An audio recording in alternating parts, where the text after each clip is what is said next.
Storm clouds are gathering in the global economy. No responsible government could ignore that. But that is precisely what it seems the government is about to do. The Stage 3 tax cuts are around 3 budgets away, so we've got more pressing priorities. But Treasury has few bigger problems in the long term. The Morrison government's Stage 3 tax cuts will cost around $243 billion over less than a decade. We actually have a permanent flattening of our income tax structure, so that will permanently increase inequality. The Stage 3 tax cuts increase the income threshold for the top 45% tax rate, lower the 32.5% tax rate to 30%, and get rid of the current 37% tax bracket for every dollar earned between $120,000 and $180,000. People who are at the very top, they will get the full benefit of having a 30% rate on a full range from sort of 45 to 200,000. I would reinstate that 37% rate. Retaining the 37-cent rate will cut the deficit by about $7.5 billion in 24-25 and cuts it by about $13 to $14 billion by 2032-33. Grey clouds are hanging over Treasury.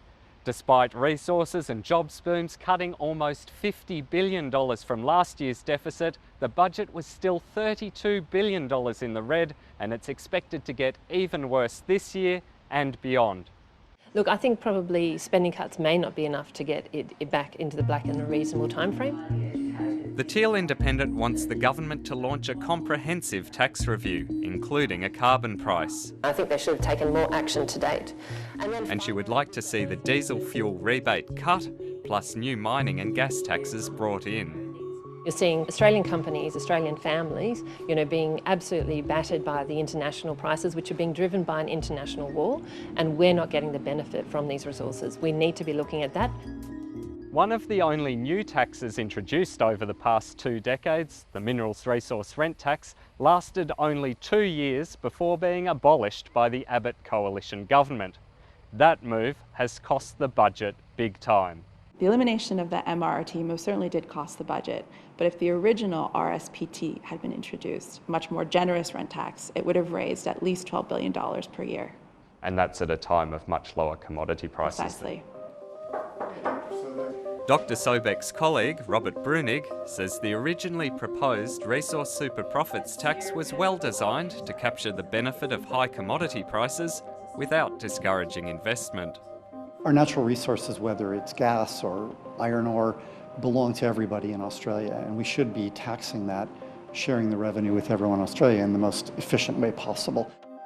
Even though Australia's LNG export sector is now the world's biggest, revenues from the Petroleum Resource Rent Tax are lagging far behind other energy powerhouses like Norway. As it stands, the only major tax changes we can expect in this budget are around multinational corporations. But some experts are worried even those won't go far enough. Within the companies, like CEOs and CFOs or accountants and lawyers who are engaged to help them to evade tax, they should be also held accountable for, like, for example, jail. But will the government brave the political storm and take the tough decisions needed for the budget to end up in a brighter place?